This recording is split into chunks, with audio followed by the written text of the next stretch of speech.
Good morning. At this time, we'll call to order the Board of County Commissioners meeting for Thursday, August 4. Will the clerk please call the roll? Commissioner Fast. Aye. Commissioner Myers. Myers, aye. Commissioner O'Hara. Here. Commissioner Hanslick. Hanslick here. Commissioner Ashcraft. Here. Commissioner Allenbrand. Allenbrand, aye. And Chairman Eilert. Eilert here. All are present. We do have a quorum. Would you join with me in the Pledge of Allegiance? I pledge allegiance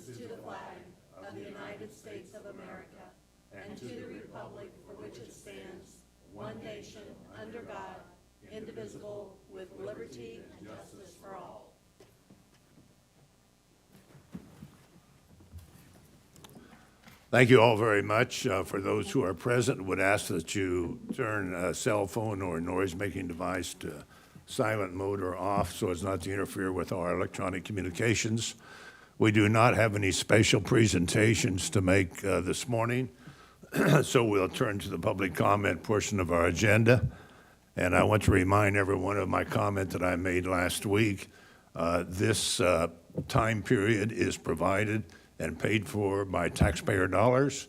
It's an opportunity to express opinions about issues and policies and other items in general that are concerns or the practice of promoting a candidate or disparaging a candidate for public office is not part of that process. And there are state statutes which apply to that kind of conduct during a public comment period that's paid for by public dollars. So comments are limited to 2 minutes, and if they run across that time limit, then the chair is required to ask you to conclude those comments. So with that, we'll begin the public comment portion of our agenda. Thank you. Clerk will please read the first commentator. Virtually, we have Debbie Detmer. Debbie Detmer. Hi, can you hear me? Yes, ma'am. I'm Debbie Detmer of Shawnee, and I agree that based on the tax incentives for the project provided by the state and the city of DeSoto, no further support using additional county funds are warranted for this development. I'm requesting you to review and change course with the approval of our tax dollars from the general funds to spend $15 million on the electric battery plant Panasonic. We definitely have other uses for $15 million, such as issues in our secondary roads and the safety issues in trying to get semis off our roads, and the funding for our sheriff's office to fill the 50-plus jobs. This is the highest priority this county should have. And with the open borders, the trafficking of drugs, and the increase in crime here in Johnson County, we should not be spending our money to build a fire station capable of serving this lithium battery plant. This should be Panasonic's responsibility. These batteries are made with cobalt, nickel, and manganese. They cost tens of thousands of dollars to replace as they expire. Environmental burdens, ingredients are pollutants, contaminating soil and water when dumped into landfills. They claim these batteries will be recycled. The truth is no lithium-ion batteries in electric vehicles are recyclable. These battery makers have yet to develop the technology to extract the components, and this is unlikely to ever resolve itself. It is a fact that these battery plants have an increased risk of fires and should stay the responsibility of the Panasonic company to pay for the correct fire station needed. Our money should be spent on our sheriff's department. Please reconsider this issue. Thank you. Thank you. Now, in person, we have Ben Hobart. Ben Hobart.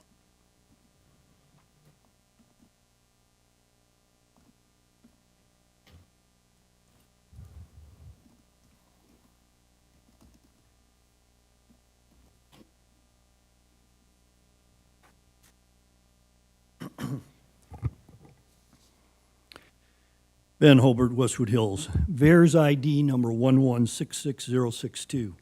Patient received second dose of Pfizer vaccine on March 17, 2021 while at work. March 18, 2021, her 5-month-old breastfed infant developed a rash and within 24 hours was inconsolable, refusing to eat, and developed a fever. Patient brought baby to local ER where assessments were performed. Blood analysis revealed elevated liver enzymes.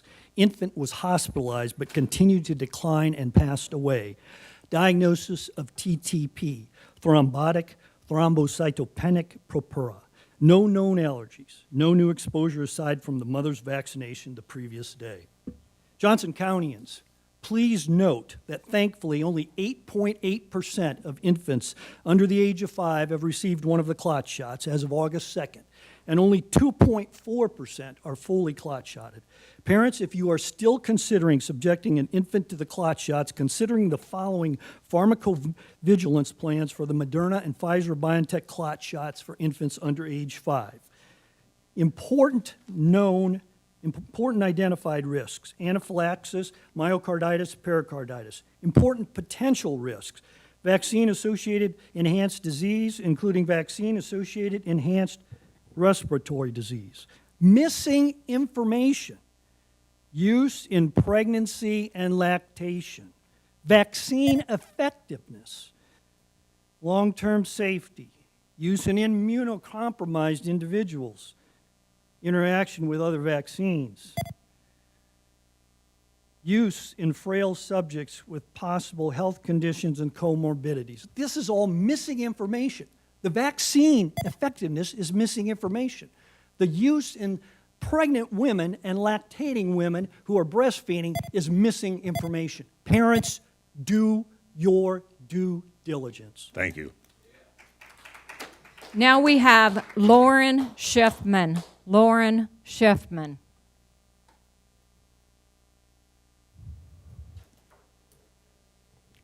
Hello, thank you so much for letting me speak today. My name is Lauren Schiffman. I live in Lenexa, Kansas. I first just want to also highlight from what Ben said, that is all from the package insert. If you go and talk to your pediatrician, you ask them for the package insert, from which I did for my children, they didn't have one. So parents, are you willing to give your children an injection for a product that has no package insert? These are not FDA approved. But the reason why I'm here. So this is my first time here, my first time speaking. I'm a professional, I'm working mom. I actually don't have time to be here. I moved an appointment so that I could come because I have a standing meeting every Thursday, but I thought that this was so important I come speak to you. But I've watched you all for the last year on YouTube, and it all started with the mask mandate. Before this, I didn't even know what a county commissioner did. I didn't even know the title. I definitely didn't know you were the Board of Health. I don't see any MDs or RNs behind your name. And so as you stumbled around claiming not to fully understand the information, putting down a mask mandate and all the other mandates week after week is just shocking to me.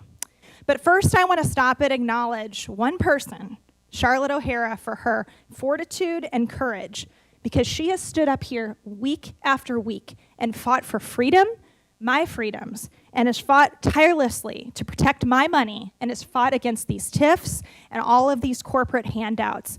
Commissioner Ashcraft, you were right there with her along the way. But for the rest of you, I just want to tell you, there's a groundswell of people just like me that were asleep, had no clue what a county commissioner was. We are all awake now, and we are going full force, and we are going to change this board out because we need you to stop playing Monopoly with our money, stop giving out corporate handouts, and respect the office that you have in order here. Because I personally know what it's all about because my neighborhood went through a couple of these little TIFs twice in Olathe. Thank you. Thank you. Thank you very much. Now we have Nancy Moneymaker. Nancy Moneymaker. Well, my name is Nancy Moneymaker, and I live in the county of Johnson County, probably soon to be annexed to DeSoto since I'm in between the city and Sunflower Ammunition Plant. So we have Sunflower Army Ammunition Plant, a property that I was told is contaminated to the level of a Superfund site that ultimately drains to the Kansas River and then to the Missouri River.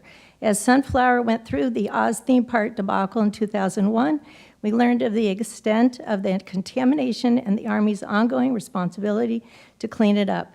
We learned of the asbestos sheets that landed in surrounding farms when outbuildings were blown up because of the propellant residue in these buildings. We learned of the rare cancer death of an older couple who drank well water downstream from Sunflower. We learned of all the water outflow tests that failed due to the heavy contamination. We learned of all the hazardous waste pits and dumps still within Sunflower's boundaries. We learned that the area only is clean enough to industrial standards, not residential standards, was the area that have been an Oz theme park, and now through the super secret, non-transparent path of Panasonic lithium battery manufacturing plant. With this new development, we know that if any of the hazardous waste pits have been cleaned up, they will most likely be filled again. Now that the foreign-owned Panasonic project is out of secrecy, we hear all about the possible economic benefits but we don't hear about any possible environmental benefits. Are there any? Has an environmental impact study been done on this project? We remember after Oz when a developer came along and bought the full property. We were fine with the plans we were told of developing a community within a park in 2015. What happened? Please revisit and reconsider your vote for the additional funding for the governor's secret project. Thank you. Thank you. Thank you. Now we have Mike Duffield. Mike Duffield.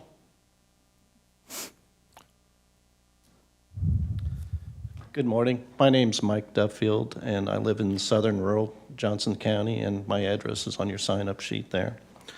Last week, at the BOCC meeting, this board approved $7.5 million to build a fire station at the old Sunflower ammunition plant for Panasonic. You did so with knowing funds had not been set aside for the necessary specialized and expensive equipment needed to house the station.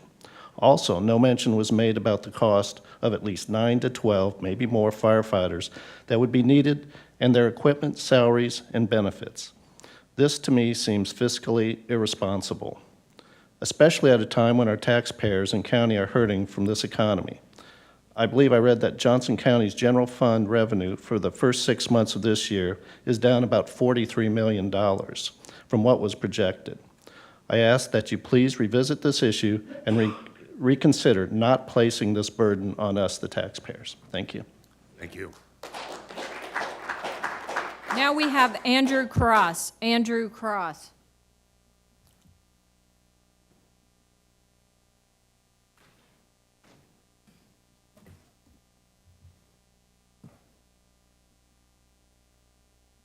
Andrew Cross, DeSoto, or from Shawnee.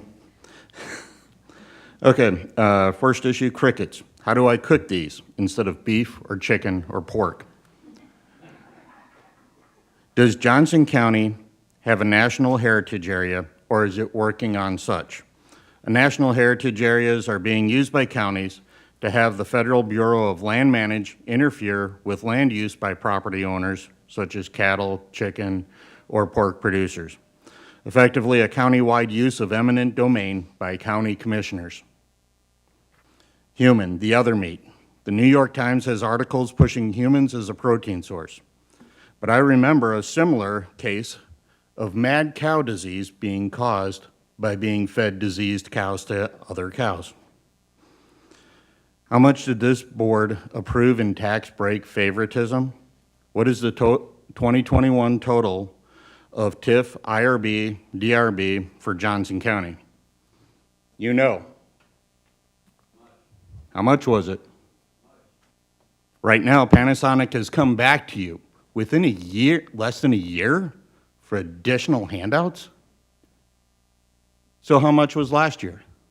How much am I paying for? How much are my kids paying for that are planning to live in this county? How much? Thank you. Thank you.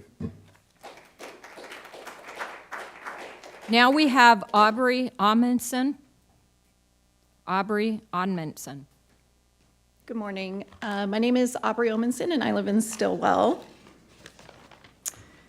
I was very happy to hear another resident of Johnson County ask for more money for the Sheriff's Department, and that's what I'm here today to talk about.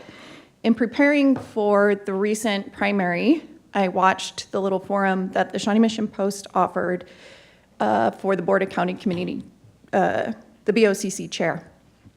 And it was actually there that I learned about the severe problem that the Sheriff's Department is facing. As I mentioned, our family lives in Stillwell, and for those of you who are not aware, we don't have our own little city police department. We rely on the Sheriff's Department in case of an emergency. So I'm sure you can understand why I would be very concerned about this problem. Should there be a problem at my home, or heaven forbid, a problem at the little elementary school that sits there on 199th Street, the Sheriff's Department is going to be the first person to respond. So when I learned about the shortage, I decided to do some due diligence and kind of look into where we were at. Here are some things that I've learned. Number one, at the last count that I'm aware of, the department is down approximately 56 deputies. That's a combination of patrol and in the jail. Due to the lack of deputies, overtime is now mandatory for the men and women, oh goodness, on the Sheriff's Department. Should their shift be up, those deputies are not allowed to leave until somebody comes to replace them. That's a real concern for safety. As of today, a deputy can leave the Sheriff's Department and go to work for any surrounding agency. It's a lateral transfer, and they can make approximately $20,000 more than what they're making here for the county. So that's where we're losing our men and women. Just a solution. Hey, I'm sorry, your time is up. I'm going to have to ask you to conclude your comment. Okay, I don't want to come to you with a problem without suggesting a solution. So really quickly, the solution that came to mind was... Thank you very much. Thank you very much. Could I for just your suggest comment. my solution really quick? Thank you. Thank you very much. The solution that I I'm going to have have... to ask you to conclude your comment, ma'am. Okay, I'll conclude. The solution that I No, I'm have is to sorry, look you're- at the budget and to possibly Thank you very much for your pay an comment, equivalent ma'am. amount Thank you to very our much. Sheriff's Department Your time is up. as the surrounding agencies. Thank you for listening. Mr. Eifert. Chairman, that completes our public comments for the day. All right, that concludes the public comment portion of our agenda. Thank you all very much. There is one note for the record. I will be signing the following Attachment C, Certificate of Non-Federal Match Form for the Department of Health and Environment for the quarter April through June 2022 for outreach, prevention, and early intervention services. That concludes the notes for the record. We'll turn to our consent agenda. Will the clerk please read the consent agenda items? Item number 1, clerical error 046-084-18-10-01-002.05-0. Consider authorizing the county appraiser's office to make an appraisal correction to the 2022 tax roll for commercial real estate pursuant to KSA 79-1701A. And number 2, clerical error 046-163-08-0-0-016.02-0. Consider authorizing the county appraiser's office to make an appraisal correction to the 2022 tax roll for commercial real estate pursuant to KSA 79-1701A. All right, thank you very much. Is there any item the commissioner would like to have considered separately? Ms. O'Hara? Yes, I know that our chief appraiser is here, is here this morning, and I think that the public probably needs to understand what these corrections are. And so I would like to move those to the action agenda so that he can just briefly outline what the problems are and the solutions that have been proposed. Bo, are you present? He's right over there. All right. Could you explain those? This has happened from time to time in the past, and it's basically a process and procedural, but please give us a short explanation. Yes, sir. Bo Wolve, County Appraiser. From time to time, we have issues with our system, and right now our valuation system is struggling in what we call the final value process.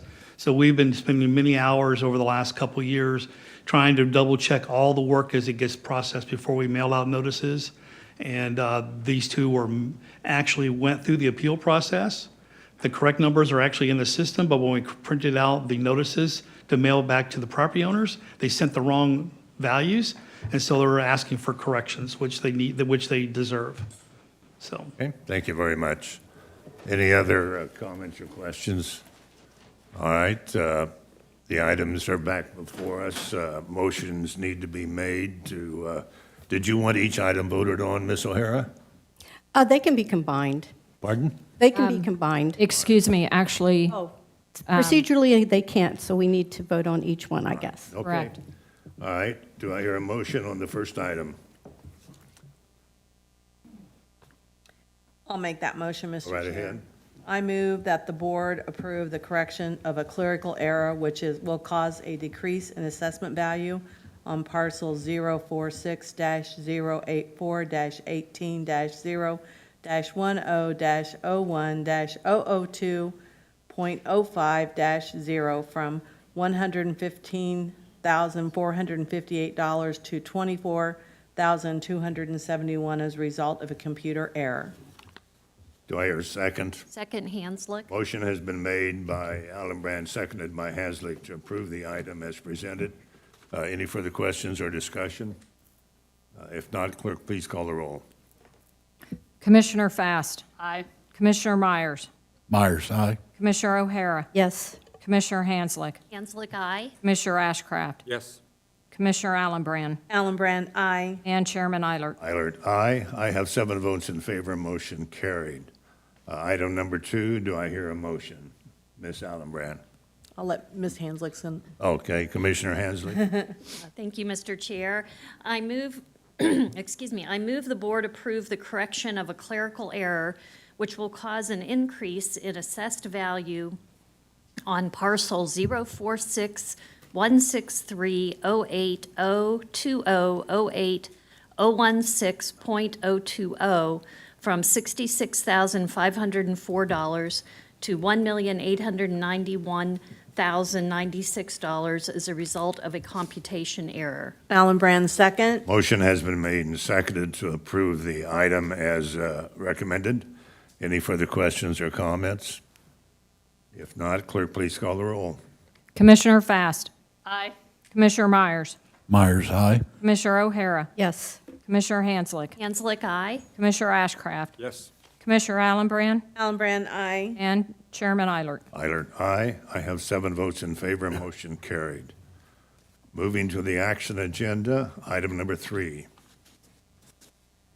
Consider approving the June 30th, 2022 business session minutes. Commissioner Myers was not present for all motions. He must abstain. All right, do I hear are there any additions or corrections that need to be made? All right, a motion would be in order. Ms. Allenbrand? Thank you, Mr. Chair. I move to approve the June 30th, 2022 business session meetings. Allenbrand made the motion. Second, Hanslick. Hanslick seconded the motion to approve the minutes as presented. Will the clerk please call the roll? Commissioner Fast. Aye. Commissioner Myers. Myers, abstention. Commissioner O'Hara. Commissioner Hanslick. Hanslick, aye. Commissioner Ashcraft. Yes. Commissioner Allenbrand. Allenbrand, aye. And Chairman Eilert. Eilert, aye. I have 6 votes in favor, 1 abstention, motion carried. Moving to the next item. Item number 4. Actually, Chairman, we're requesting to read item number 4 through 8 for a discussion, and then we will need a motion on each item. Okay, all right, thank you. Item number 4, approve the maintenance, management, and use agreement for the Johnson County Square and adjoining outdoor recreational space for public special events with the City of Olathe. Item number 5, resolution number 057-22, consider adopting resolution number 057-22 to amend the fiscal year FY 2022 to 2026 Capital Improvement Program, CIP, to include the Johnson County Square Phase 2 capital project in the amount of $2 million, and to authorize reallocation and expenditure of countywide support funds, CSF, in an amount not to exceed $1 million for partial funding of the project in cooperation with the City of Olathe. Item number 6, consider increasing expenditure authority for term and supply contracts with KBS Constructors Incorporated, Kelly Construction Group Incorporated, BA Green Construction Incorporated, and Universal Construction Company for on-call construction services in the amount of $2 million for a total contract value not to exceed $7 million. The current contract term is through December 15, 2022. There are 4 additional one-year renewal options per request for proposal, RFP 2021-053. Item number 7, consider authorizing a contract with Trainer HL as an exception to competition to complete the design of the Johnson County Square Design Phase 2 in the amount not to exceed $196,500 per county purchasing administrative policy and procedure number 110.180.A.16. And item number 8, resolution number 056-22, consider adopting resolution number 056-22, establishing regulations for the Johnson County Square and adjacent property and penalties for violations. Okay, thank you very much. Mr. Waters, we'll go back to item number 4. Consider that. Comments? Chairman, would you like me to do an overview or just handle these one at a time? We'll do them one at a time. Thank you. Okay. Agenda item number 4 then is the maintenance management and use agreement between the city and the county. This would be, the objective here is to establish responsibilities with our partners here in the management of this space. Primarily, this is addressing annual events, Old Settlers, Chamber of Commerce's Fourth Friday events, things like that, any number of other opportunities that the city may be able to bring to the utilization of the space. What is envisioned is that the county, and outlined herein, is that the county will maintain the grounds and the property. It's county property. The city will be in the lead on managed special events. They have their permitting processes and all those sorts of things that will guide the use of the property under us for any number of special events. There's a coordinating group that's established, a joint committee between the city and the counties, so we can make sure that we're on the same page for our respective needs and our respective special events or any other regular routine events. This does also recognize the counties and the city's equal sharing in the cost of this next phase of the development of the ground. So with that, I would stand for any questions. Mr. Waters, is my understanding that the city considered this overall agreement. Did they approve it? They did. On Tuesday evening, that remained on their consent agenda, so they have approved this. Okay, all right, thank you. Ms. Hensley. Yes, thank you. Thank you, Mr. Waters. Because these items kind of all combine as one, can you talk a little bit more about what the $1 million from the county will provide at the county square? Yes, I sure can. Let's see, I'll go back a little bit in time. On May 5th, we met with the Board of County Commissioners and shared with you the Phase 2 development of the site. And that includes the, let me see, find my precise language here. But that includes an area with a stage and a cover over that stage that's kind of a center point of the property. It also includes the establishment of a historical reference, sort of a historical portion of the property that'll be gather the memorials and time capsules and things like that that were placed around the old courthouse, get those together, put them in that historical area. We'll have an audio via QR code and an audio presentation that'll be a part of each of these pieces of the historical garden, and making reference to the history of the property and the history of the county square. Also, there are several other areas. There is the creation of another cross sidewalk to help move people through the property more expeditiously. As you can see, that additional, don't know that you can see my cursor, but if you can, that additional sidewalk here. It also is the development in this area 7 that has always been shown on the plan, but that's an area, it's not really a playground, but it's a place for children and parents to be able to pause, get a rest for the parents, let the kids run around a little bit for whatever reason they may be downtown, to have a place to pause and take a break. There's also additional development in Area 4 for some additional landscaping and seating. So that is generally the scope. We have some utility points of connections for special events that are a part of this, water and power up along Santa Fe and some things like that, but sort of infrastructure.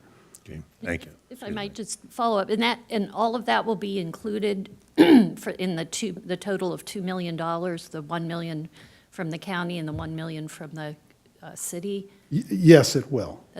That sounds like a lot for. It is a lot, and I say it will. I should know better, shouldn't I? I'm up here regularly talking to you about the challenges in construction costs. We will work within the dollars we have.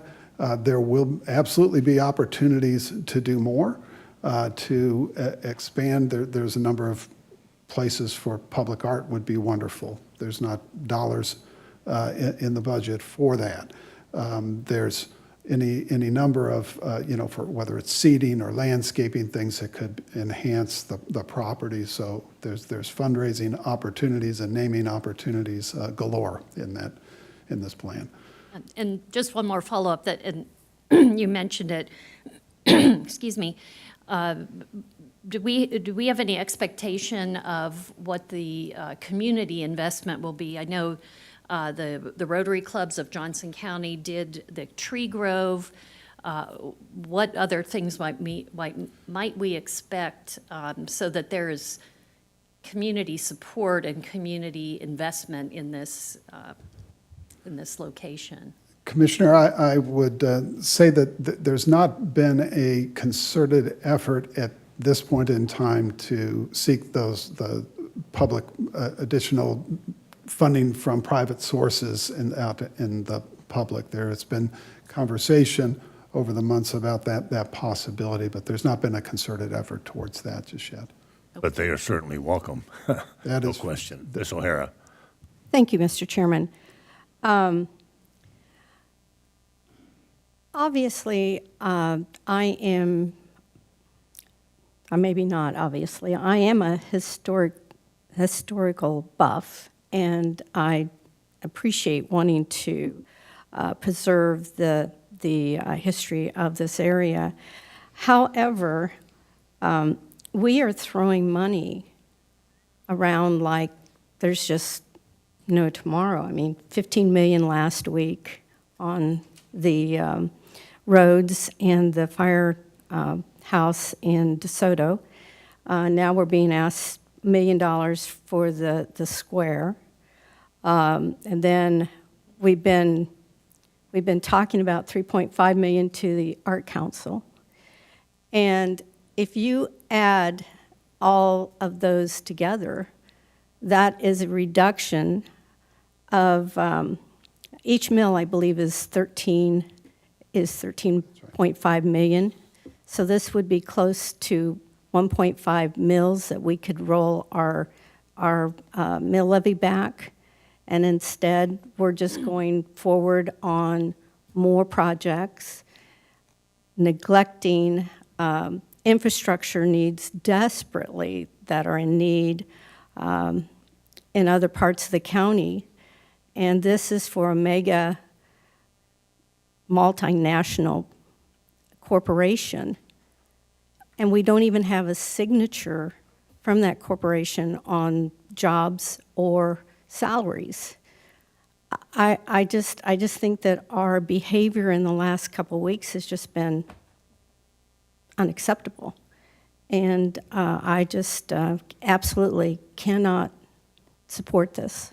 Okay, thank you. Other comments or questions? Ms. Allenbrand? Thank you, Mr. Chair. Well, I want to go back to what we're talking about here. It's a different subject, and this is something that we've been talking about for some time. And so this maintenance agreement with the city of Olathe in future is going to help them. They're going to take care of this property and they'll maintain it. A history of this square goes way back to attending with my grandmother as a young child in the Catholic Church when it was located there before we built the county courthouse. And people that live down here have been looking for going back to the roots of Johnson County. And this is what we're doing to help bring that back. And to see what's going on downtown is a vision of what the people that live here want to see happening. And so this is something that I fully support. I think it's a long-term vision. And so to look at and to talk about, because I said the same thing, Commissioner Hanslick, about where's the business going to get involved? Where, you know, what can we do here? And I've had many discussions with Mr. Waters. I've had discussions with the chair and have talked to several companies. And there are opportunities for memorials to purchase, you know, whether it be seating, artwork, you know, encouraging, you know, the community to get involved, and there is interest in doing that. So I think it can be on a much larger scale. And if you come down on a Fourth Friday, or you come down and see what's going on this square, it's good to see that happening again, because we lost it when we had urban renewal downtown. So the historic, to me, is significant. Okay, thank you. Well, Ms. Fast? Yeah, can you, I maybe didn't hear you, but on the Memorial Park, I mean, I love the signage out at Berkeley Plaza. Is this what is that going to be signage or interactive on the history component? I've not been to Berkeley Park. Well, at Shawnee Mission, the entry to Shawnee Mission Park. Oh, yes, I have been. Berkeley Plaza. I'm sorry, I was thinking Kansas City down by the river. Sorry. I think it will be similar to that. We are, and we're working with the museum, and Mary McMurray, on utilizing the kind of the standards that they've established and the systems they're using. So it will be very, very similar. The stories are wide and from, you know, Quantrell's time in herding people inside the fence of the courthouse, and our challenge is figuring out which stories are most pertinent and important to tell. There's not a shortage of stories, that's for sure. It will be a self-guided kind of a tour, of course, with signage, with appropriate stone, you know, the different monuments that we have today. We do anticipate also including a time capsule for this period, for the new courthouse at this location as well. So telling the story of how we got to where we are today. Thank you. Mr. Ashcraft, did you have a question? Yes, Mr. Chairman, thank you. Mr. Chairman, I had the opportunity to visit briefly with Mr. Waters yesterday. Of the 5 motions, the core motion, a key motion, appears to be the $1 million expenditure, which is item number 5, I believe. The other 4 are contingent or process questions or procedural questions. Some are contingent on the $2 million or $1 million expenditure, and some are not. Could Mr. Waters briefly outline, item 5 is the money, but the other 4, how they relate to the expenditure, if they relate to the expenditure or if they are independent of the expenditure? And I know they all relate to the plaza, but some are not expenditure related. Thank you for that question. That will help. Item 4 is written in such a manner as to be able to address the expansive use and potential that is there by the finishing of this enhancement of the square. However, it would also have meaning and purpose if we did not enhance the square, because these events are happening today, the ones that I've mentioned. It's the scope that those may grow to, and the opportunity for other events that we have tried to think more broadly in the writing. But this item 4 would probably be tweaked a little bit if we were not to enhance the square, but it is still something that would be very beneficial. Number 5, as the commissioner pointed out, that's the item to amend our CIP, identify our piece of the $1 million, and establish a project in the amount of $2 million for to account for the city's contribution as well. Number 6 is a procedural matter on how we will conduct the work. So that's the amending our increase in determined supply contract, so we may do that. Number 7 is the design work associated with the square. And then number 8 is our updating our regulations for the county square that needs to be done.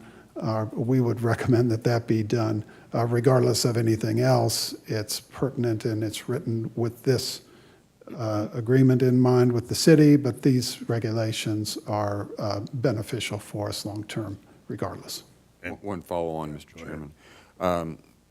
Mr. Waters, last week I asked the possibility of using, and if there were any excess funds from the third penny sales tax, public safety sales tax. In our conversation, you had indicated that those monies were not available and that we had to use what are now general fund monies. Could you elaborate on that a little bit? Yes, sir. The dollars for the question last week was related to public safety sales tax 3 revenues.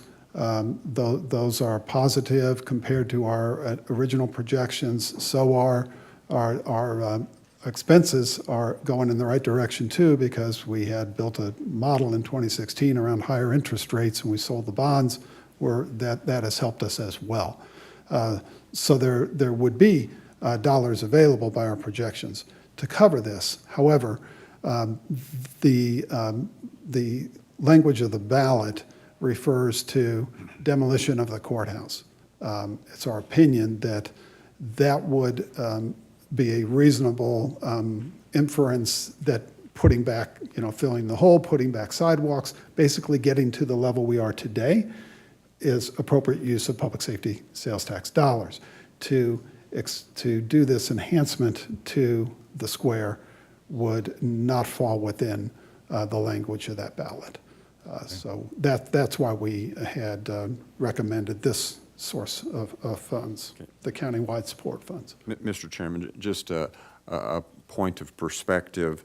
I went back to my notes on the May 12th, 2016 BOCC meeting in which this was discussed, and actually that question was raised, and at the point there were considerable concerns that we would not have enough money. Hindsight being what it was, we were being extremely cautious, and that we thought at the time that the monies that would be available would basically provide little more than filling the hole and covering it with grass, something along those lines. And the question was asked, if monies were available, could that be used to enhance the plaza? And according to my notes, the answer was yes. So I'm a little bit confused as to why now it appears not to be available, but then it was if monies were available. I'll respond to that. There's no question in my mind that, the public safety sales tax for the courthouse was focused on the courthouse and removing the existing courthouse. At that time, that was 10 years before the end, and we still have about 4 years to go on that sales tax. So We could wait, I suppose, 4 years to see what the final number is. But if there is additional funds left over, then we need to remove that tax, not spend them. And to that point, Mr. Waters, my understanding is that the general funds we're speaking of were generated by the Community Service Fund, and those dollars came from the federal government. Is that correct? That's correct. All right, okay, thank you. And if I could, that was part of the report on the initial planned expenditures that the board has received as Okay. well. So, Well, is there any more discussion on item number 4? We can have additional discussion down the line. Ms. O'Hara? Thank you. Yes, on item 4, just clarify to me who has and who is going to have responsibility for maintenance? maintenance of the property is the responsibility of the county. When there are special events, there's other maintenance, cleanup, those sorts of things that are specific to those events that the city would take the lead on, generally putting that responsibility upon the applicant that is applying for the special use permit for the event. But Okay, thank you. Any Okay, other but- questions? Excuse me, go ahead. Oh, sorry. But the ultimate responsibility for the maintenance of this area is the county's. yes, Okay, so what will be accomplished with this motion? That it's just going to say, the city, if you have a special event, you are responsible, but is that the purpose of it? the purpose of the agreement is to establish the relationship for scheduling.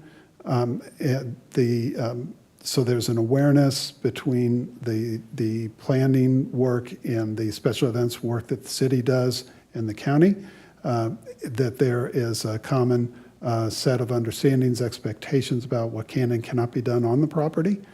And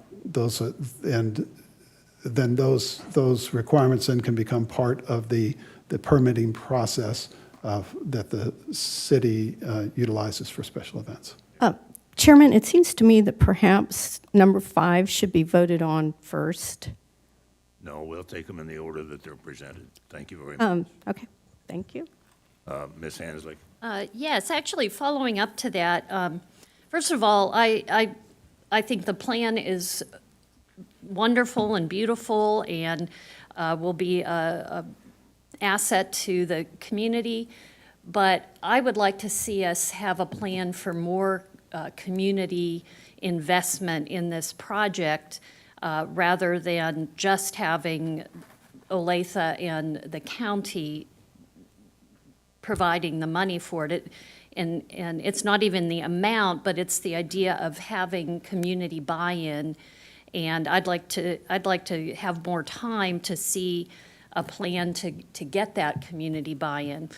And with that said, one of the concerns I have on item 4 is that the item 4 actually does include an agreement under 3.01 the parties agree to equally contribute up to $1 million.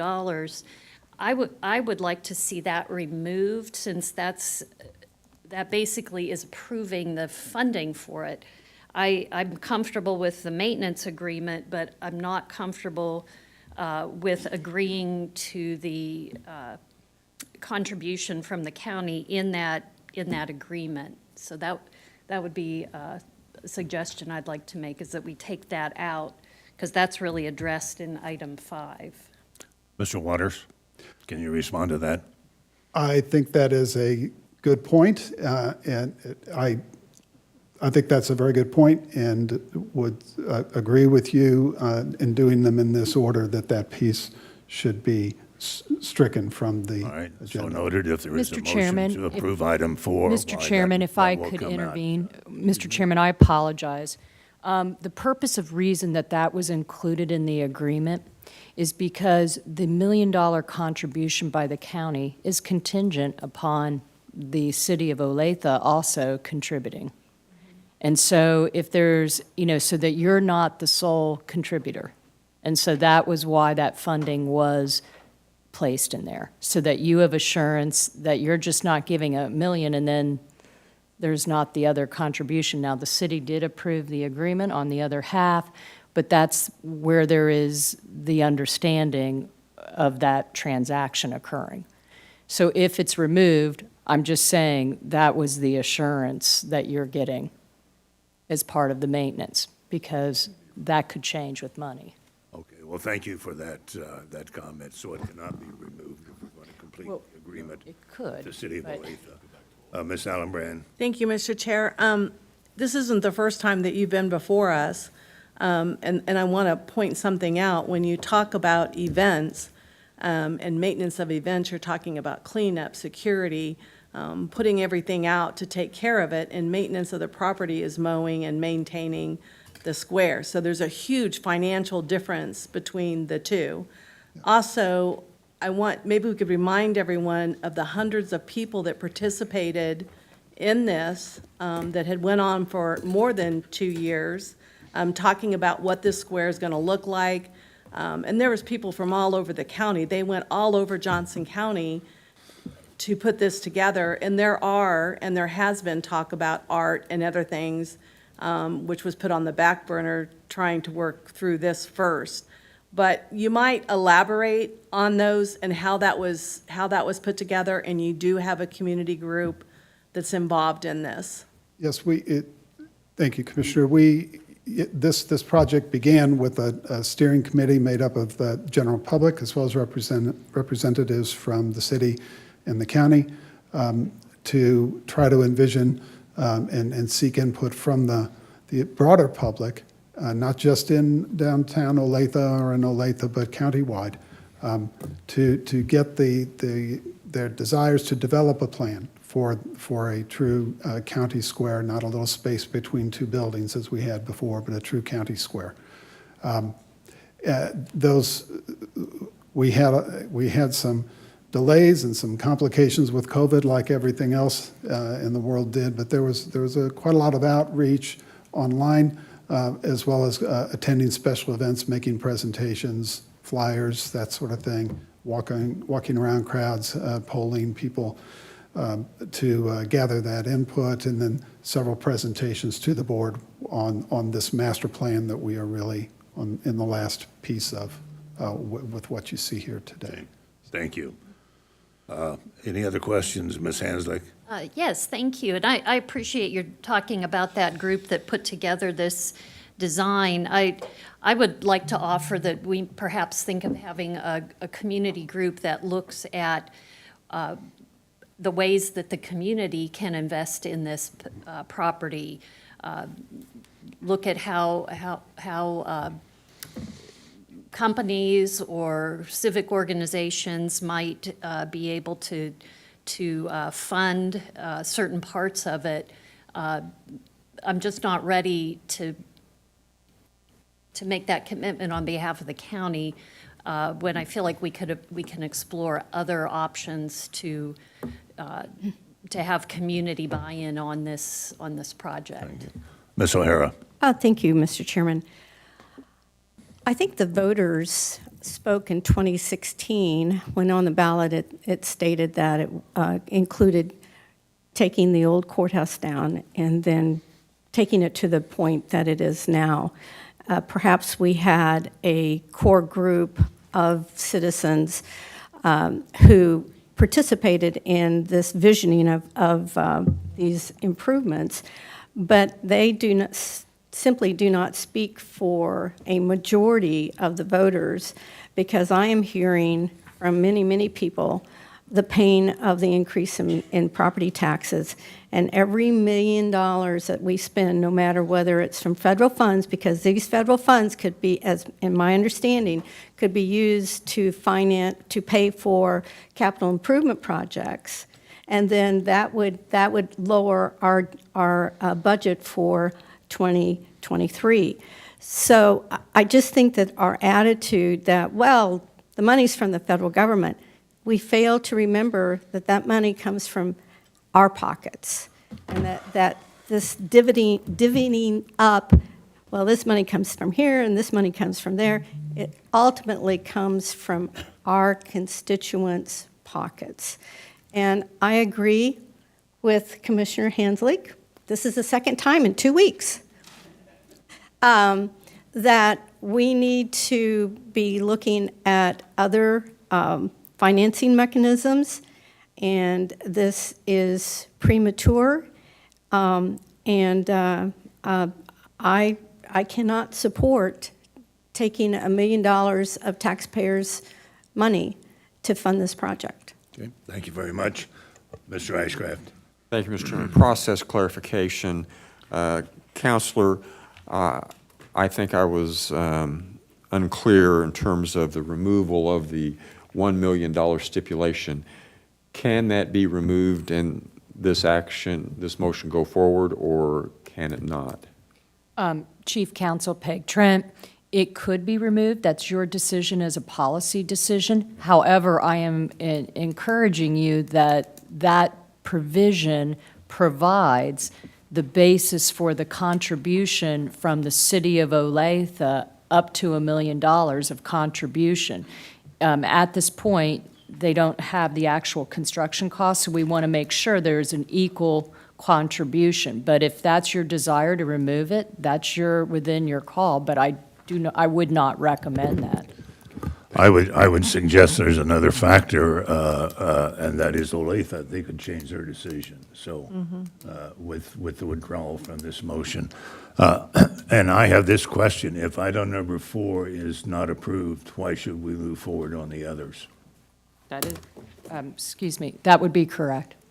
Okay. It would jeopardize why you would move forward if we would need to bring this back and have an opportunity to visit, and there's going to have to be renegotiation with the city of Olathe.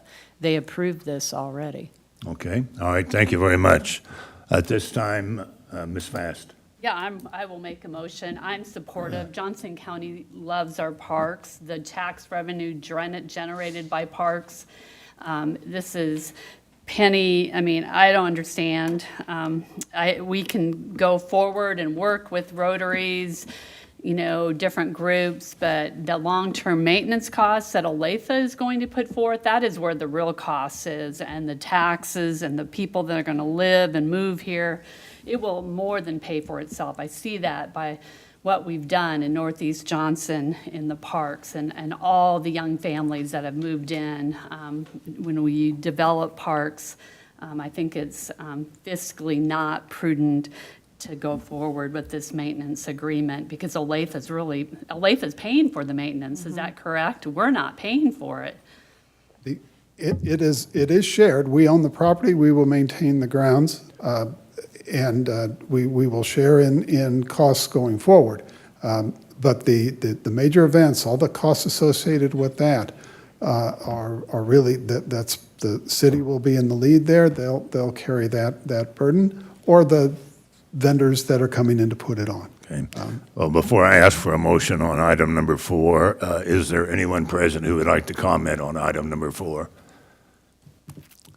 All right, if not, it's back before the commission. Ms. Fass, you said you had a motion? Yes, I move to approve the maintenance, management, and use agreement for the Johnson County Square and adjoining outdoor recreational space for public special events with the city of Olathe. Allen Brand, second.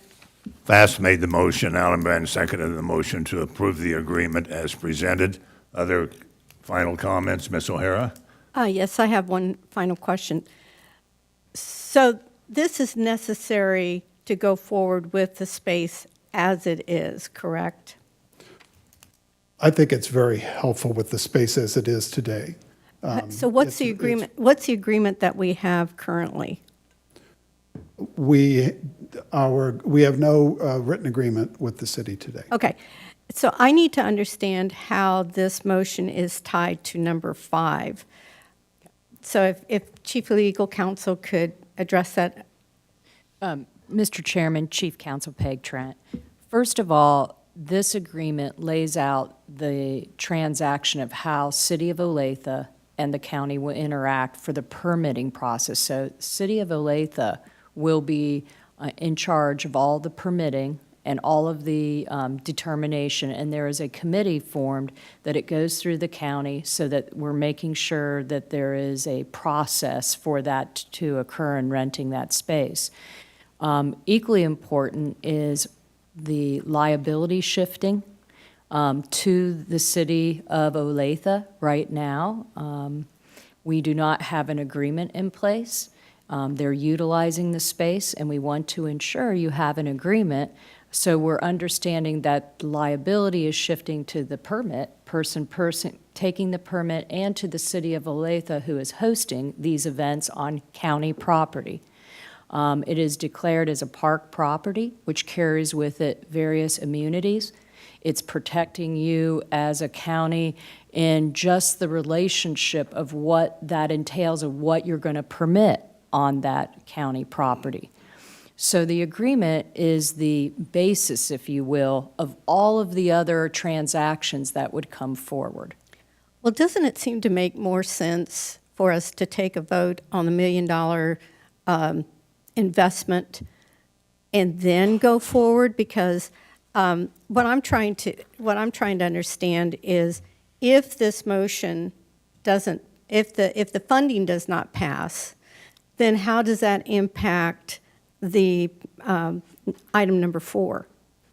Well, transactionally, as they go forward with permits, if the county is not amenable in donating that, or contributing or investing in that amount of money in that park, that's going to limit what's going to occur out in the square. And the city may reconsider how they want to move forward on this. And so the best way would be, do you want this to occur with events? If you feel that it's more importantly, you do the $1 million first of contribution, that's fine, and then you're removing a clause that the city may not want to go forward. You're amending a contract from the dais that the city already approved.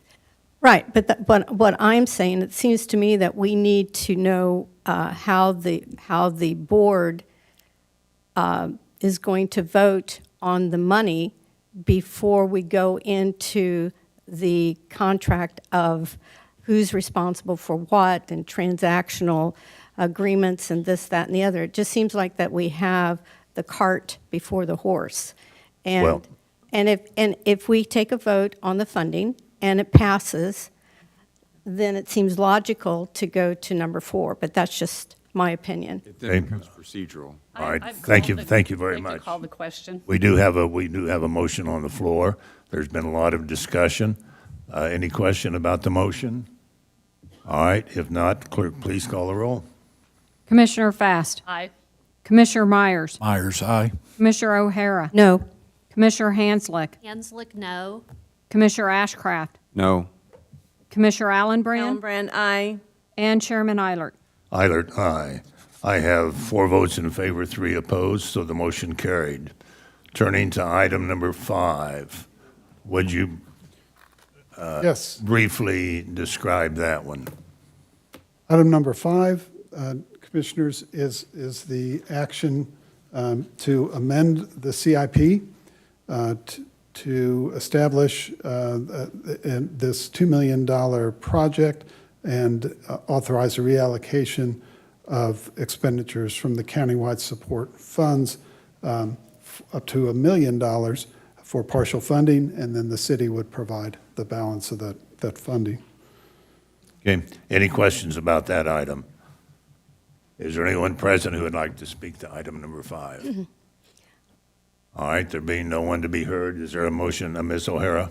Thank you, Mr. Chair. So I just want to make a comment in response to Commissioner Allenbrand, that she stated that urban renewal destroyed downtown Olathe, and it destroyed hundreds and hundreds, if not thousands, of downtowns in communities across the United States. This was a government plan. It absolutely failed, and now you're asking, or now you're saying that the government's going to come in and correct the problem. We are already using this area for events. We have the opportunity to reach out to the community and not have to use taxpayer dollars. But instead, we are just going forward and with no recognition as to how this is impacting our constituents, especially those on fixed incomes. And so I just would ask my colleagues to not approve this.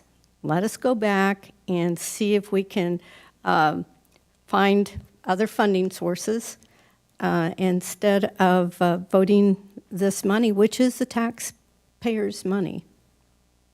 Okay, thank you. Any other comments or questions, Mr. Ashcraft? Thank you, Mr. Chairman. Mr. Chairman, this is an interesting quandary. Part of me wants to be very supportive, but I keep hearing from people who have expressed concerns about our expenditures on the things that are nice. And when I've asked the question about what is the return on investment for this project, I think it is beneficial to some degree, maybe a great degree for the city of Olathe, but seeing how that's quantified and realized for Johnson County, I struggle with that. And I very much appreciate Commissioner Hanslick's perspective. I think we have a tendency to opt to spend money just because we have it. And I'm sure that the plaza will be nice, and I'm sure it will get used. But I look at that $1 million, and I think, well, what are we doing in terms of trying to push tax relief for people who are on fixed incomes that have demands that don't have the flexibility of ever-increasing evaluations and property taxes? And I also reflect on last week, we were talking about not having enough money to support the sheriff to help with retention bonuses. We did some, and that was a step forward, which I supported, but that $1 million could be used for that quality of life component. And so we don't have that kind of analysis and perspective, and consequently my vote will reflect those concerns. Okay, thank you very much. Other comments, Ms. Allenbrand? Mr. Chair, I want to make a couple of comments, and then I have a motion when you're All right. ready. First of all, I'm not here to debate, money's going for the sheriff, because there's an overall picture of what happened prior to the motion that we had last week, and I'm not here to debate urban renewal because this is what's before me now. So I'm here to support this, and I'm here to make the motion whenever you're ready Go for right it, Mr. ahead. Chair. Motion would be in order. I move to adopt resolution number 057-22 to amend the fiscal year 2022 to 2026 capital improvement program to include the Johnson County Square Phase 2 capital project and authorize relocation in the amount of $2 million and authorize the relocation of expenditure of countywide support funds in the amount not to exceed $1 million for partial funding for the project cooperation with the city of Olathe. Commissioner Fast, second.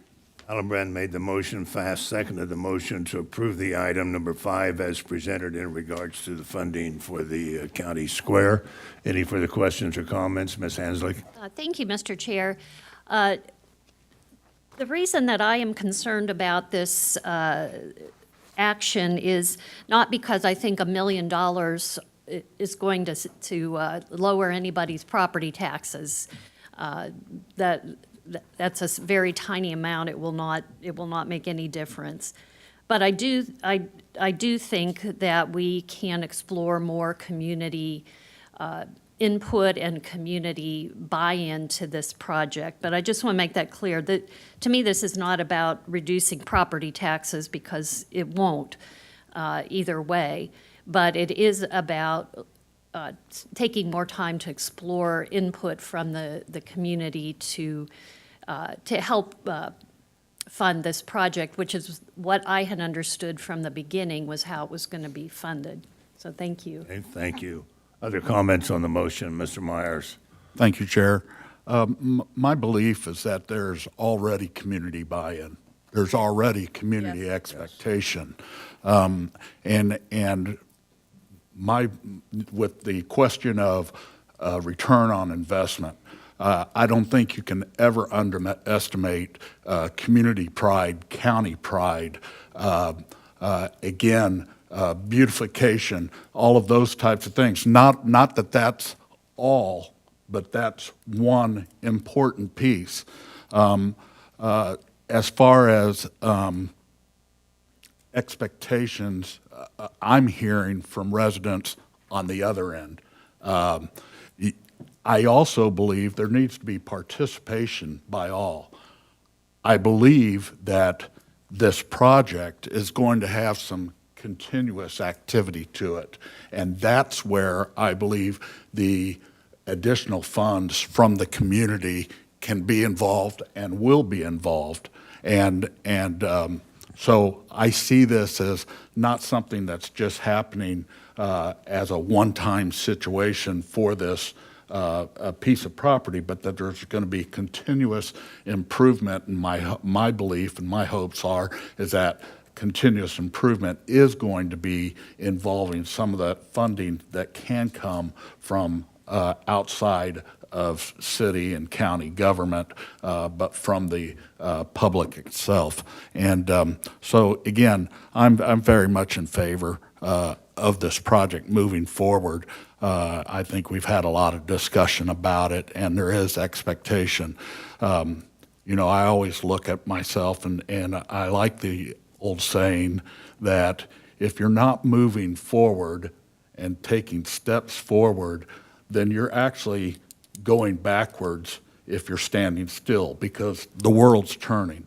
And I think this is one of those projects that we need to move forward and continue to see progress and continue to have that pride that we have in this community and that I think our residents have in this community and they expect.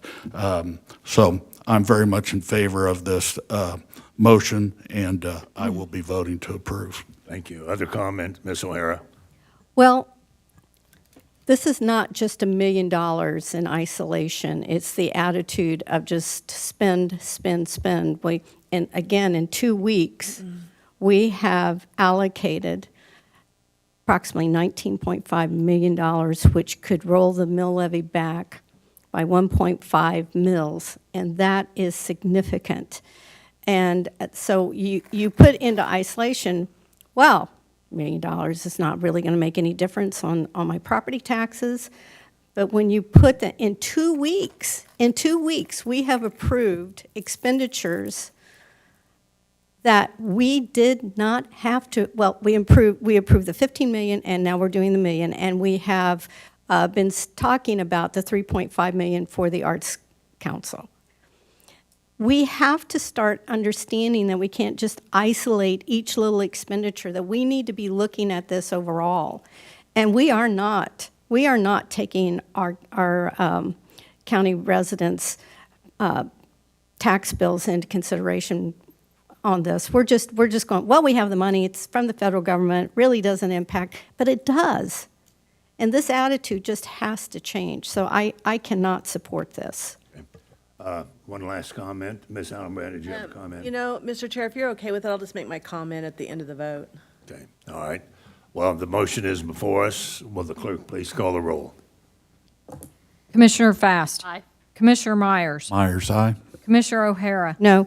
Commissioner Hanslick. Hanslick, no. Commissioner Ashcraft. No. Commissioner Allenbrand. Allenbrand, aye. And Chairman Eilert. Eilert, aye. Surprise, I have 4 votes in favor and 3 opposed. The motion carried. Next item is Mr. Waters, I'm sorry, ahead. Mr. Chair, if I can just make a comment. Mr. Waters, I would suggest that maybe some of the commissioners on this seat might want to be on the subcommittee, and I have volunteered in the past to do that, to help recruit corporate dollars and individuals to donate to this, so our spending is down in the future. So anybody who wants to join, I just wanted to make that comment. Yeah, Commissioner Hanslick, with your background, you'd be great. All right. Next item is item number 6. Can you give us a brief update there? Item number 6, Commissioners, would be increasing our term and supply, our annual term and supply amount in order to include this project that was just approved within our term and supply process for construction. So this would be asking to increase that previous amount of $5 million one time up to $7 million this year. Next year, we'll go back to the $5 million. With that, I would stand for any questions. Questions? Question. Mr. Ashcraft. Thank you, Mr. Chairman. So, Mr. Waters, you're suggesting this is basically procedural to Yes. accommodate the previous vote? Yes, it is. We think this is the best method for us to contract for this work. And to clarify, last week, I believe you said that in the term and supply contract arrangement we have a number of firms that are available, interested, and that you will go through some kind of modified bidding process to leverage those dollars. Is that correct? Yes, sir. We have 4 contractors as a part of the term and supply, and we will go to all 4 of those to seek their proposal, their bid for the work. Other questions? Ms. Hanslick. Excuse me, thank you, Mr. Chair. I will support these last 3 motions since the board has already made the decision to move ahead, and I think we need to do these things in order to have that happen. So thank you. All right, is there anyone present who would like to speak to this item? Chairman, we have Andrew Cross that would Right like to ahead. speak.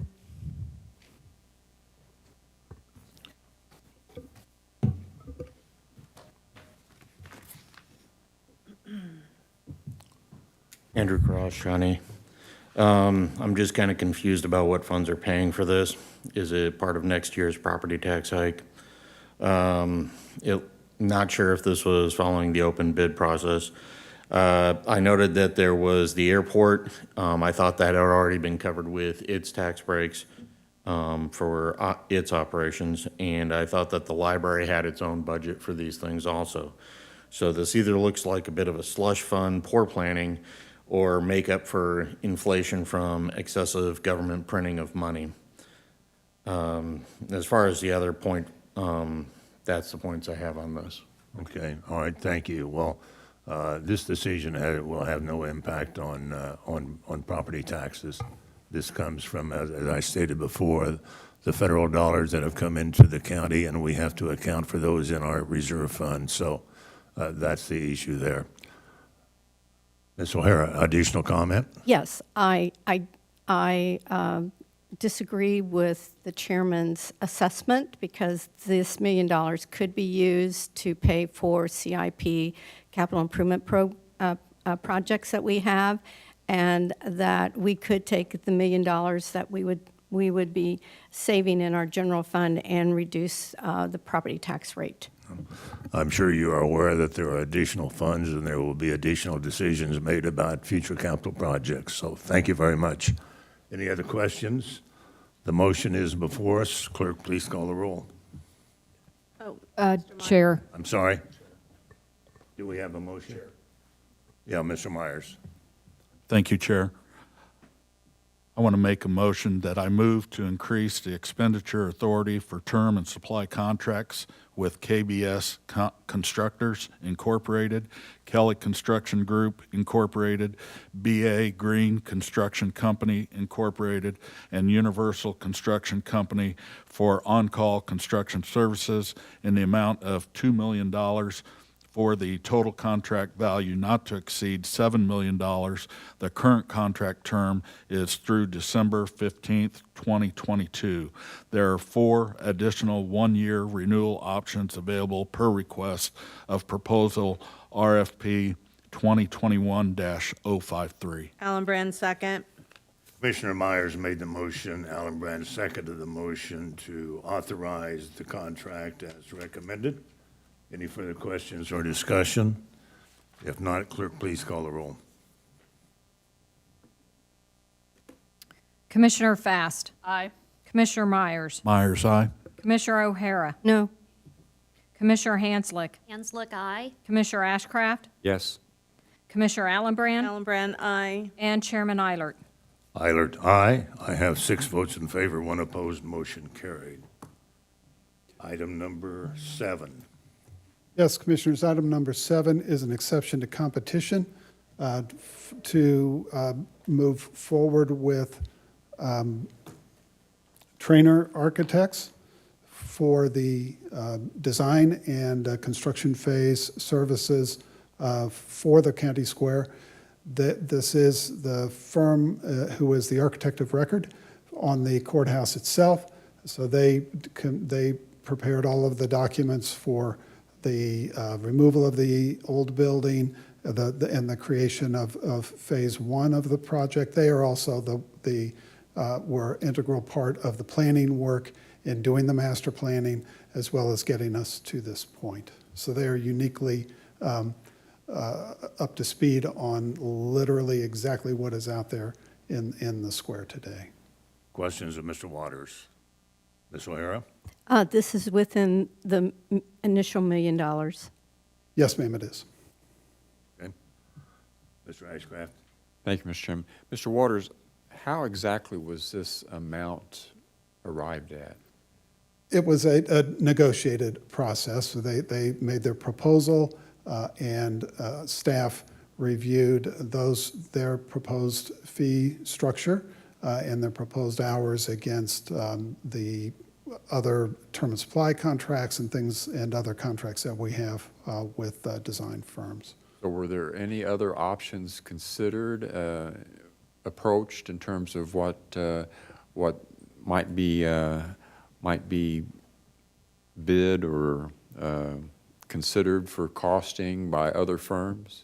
There was consideration given to turning to some of our other mechanisms. As I mentioned, we have term and supply contracts with other, for architectural services and design services. That was considered, but for the reasons I stated before, this firm is uniquely prepared to implement this work. Thank you. Other questions, Ms. Allenbrand? Thank you, Mr. Chair.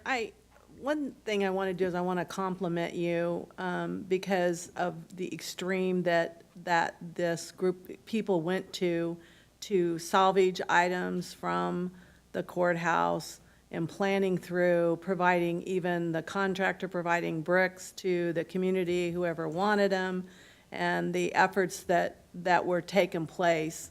And I also want to make a quick comment too, that, the courthouse is not completely built out yet for the judges.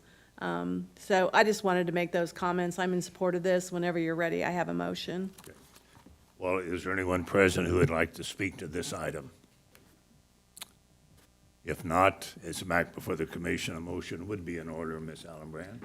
Thank you, Mr. Chair. I move to authorize a contract with Trainer HL as an exception to the competition to complete the design of the Johnson County Square Design Phase 2 in the amount not to exceed $196,500 per county purchasing administrative policy and procedure number 110-180A16. Commissioner Faust, second. Commissioner Allenbrand made the motion. Commissioner Fast seconded the motion to authorize the contract as recommended. Any further questions or comments? Mr. Ashcraft. Thank you, Mr. Chairman. Mr. Chairman, I understand the expediency of using a firm that has done a lot of work in this area. I just have reservations about the process that was used and the cost and how it was arrived at. So I will, my vote will reflect those concerns. Okay. All right, thank you. Ms. O'Hara? Did you have a comment? Yes. Go right ahead. Thank you, Mr. Chair. I have the same concerns that Commissioner Ashcraft has, that we should not be awarding contracts without competitive bids. Thank you. Thank you. There's no further comments. The item is before us, so the clerk will please call the roll. Commissioner Fast. Aye. Commissioner Myers. Myers, aye. Commissioner O'Hara. No. Commissioner Hanslick. Hanslick, aye. Commissioner Ashcraft. No. Commissioner Allenbrand. Allenbrand, aye. And Chairman Eilert. Eilert, aye. I have 5 votes in favor, 2 opposed. Motion carried. Next item is item number 8. Mr. Waters. Yes, Commissioners, as I've mentioned earlier, this is an item that would put in place by resolution regulations related to the county square and the property surrounding the square.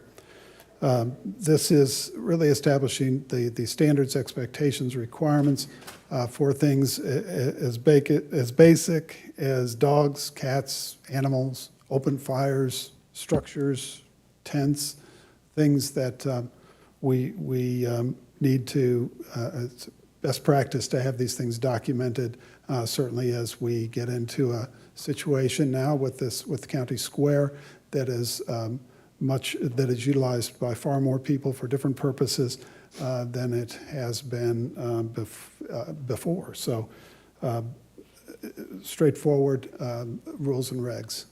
Stand for any questions. Okay. Questions? Ms. O'Hara? I just have a quick question that I think that my constituents are going to be asking why on the previous question as to how does the county get around the competitive bid requirement on some projects, but is required on others. But you can just talk to me after the meeting and I'll get the explanation. Happy to. Okay. Mr. Ashcraft? Thank you, Mr. Chairman. Mr. Waters, how does this, how do these regulations compare to the regulations that the Johnson County Parks and Rec Department employs and other local governments? Is it similar to, more stringent than? Are there differences given the quasi-urban environment that we're in? And it's kind of a curiosity. I have no basis of judgment on this. Good question. The legal department, with Larry McCauley's help and Peg Trent's, put these together. I know they looked at a variety of different sources. I believe they looked at Parks and Recreation as well as cities. May have looked at the city of Olathe. I think our Olathe friends have left, but I think they looked at city of Olathe as well. Mr. Chairman, Peg Trent, Chief Counsel, our legal department did review those regulations. They are consistent with Parks and Rec and other regulations we have. These are unique to the county square, so they are similar to Parks and Rec. Okay. Thank you very much. Are there other questions? Ms. Hanslick? Yes, thank you for that explanation, Mr. Waters. I just want to say I did read through the whole resolution, and it seemed pretty straightforward to me. My main concern is if dogs were allowed, and they are on leashes, so I Yes, didn't see any problem with it. Thank share you. that concern. Is there anyone present who would like to speak to this item? If not, it's back before the commission and a motion to be in order. Mr. Myers? Thank you, Chair. I move to adopt resolution number 056-22, establishing regulations for the Johnson County Square and adjacent property and penalties for violations. Allen Brand, second. Myers made the motion. Allen Brand seconded the motion to approve the resolution in regards to regulation for the county square activities. Is there any further questions or comments? Ms. O'Hara? Just have one quick question. I know that tents have been allowed for other events, and tents are still going to be allowed, correct? Tents are allowed particularly in special events. Okay. There's rules around what that looks like, how to do it, but yes. Thank you. Okay, all right, thank you. If there are no other questions or comments, clerk, please call the roll. Commissioner Fast. Aye. Commissioner Myers. Myers, aye. Commissioner O'Hara. Yes. Commissioner Hanslick. Hanslick, aye. Commissioner Ashcraft. Yes. Commissioner Allenbrand. Allen Brand, aye. And Chairman Eilert. Eilert, aye. I have 7 votes in favor, none opposed, motion carried. I just make this couple of comments. I want to say a special thank you to the large community group that's been involved the last couple of years of evaluating the project and communicating with the community about activities that could occur at this site. Their work was very, very important in helping us come to this conclusion. I want to say thank you to the city of Olathe for their interest and their willingness to join with us in this important community asset. And I would say this, as I look around our county in our various cities who have identified and made major public improvements to central locations or other locations of the city, it has been a very, very positive development for those communities. And so I think looking forward in the future, this investment is going to turn out also to be a very positive investment for Olathe. Our operation is part of that city of Olathe. So thank you all for those who have been involved in bringing us to this point. Thank you. Are there any other items to be considered on the action agenda? No, sir. Okay. Chair, the clerk would request a 5-minute break, please. I thought it was coming, so it is 11 a.m. We'll take a 5-minute break and come back for the balance. Thank you very much.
Recording in progress.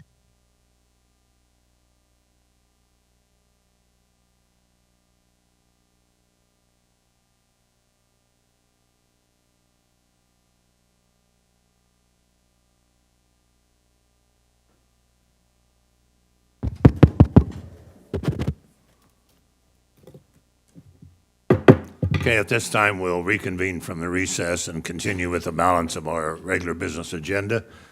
We'll turn to reports and communications. Mr. Thompson?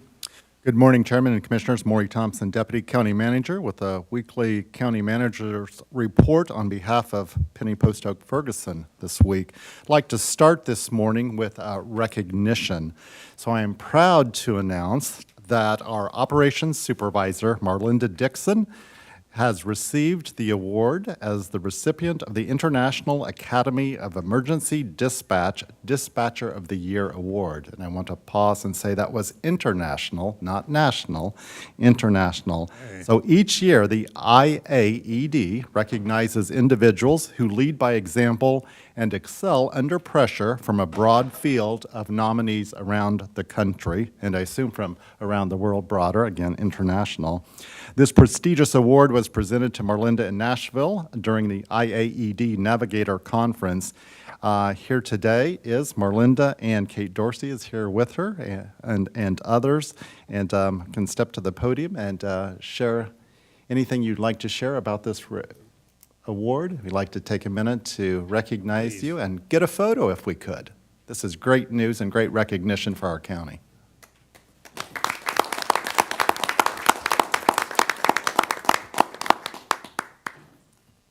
I would like to, I'm Kate Dorsey, the Operations Manager for the ECC, but I'm going to let Gail Wash, who is the Quality Manager, speak on Marlinda's amazing recognition and award for this. Thank you, Kate. Good morning. I am Gail Wash. I'm the Quality Improvement and Assurance Manager for the Department of Emergency Services Communications Division. And I just want to read a snippet from the nomination that we submitted for Marlinda. I can think of no one more qualified for this honor than Marlinda Dixon.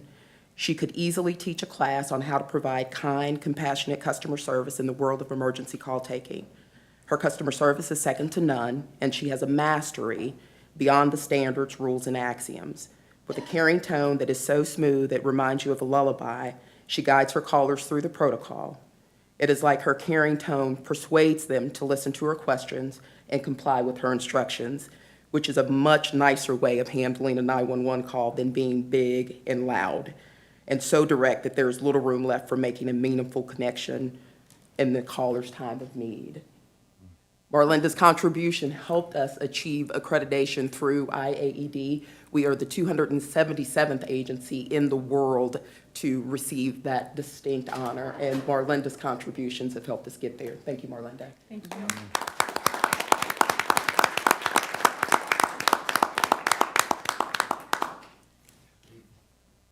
Yeah, I didn't like prepare a speech, sorry. Okay. That was in Nashville. Well, Marlinda, again, thank you for what you do for our residents in their most pressing time of need and in the manner in which you do it. It's greatly appreciated, and thank you for bringing the recognition here to Johnson County. As Commissioner, I believe it was Myers, was commenting last week after having attended the National Association of Counties Conference, how many times Johnson County is referenced as a leader, and here yet is another example. So again, thank you. Well, thank you. Thank you very much. Again, it's another example of the outstanding leadership that our employees provide to our community and the service that they provide. So thank you very much. Thank you. Thanks. And I think Mr. Hay would like to take a photo. Yeah.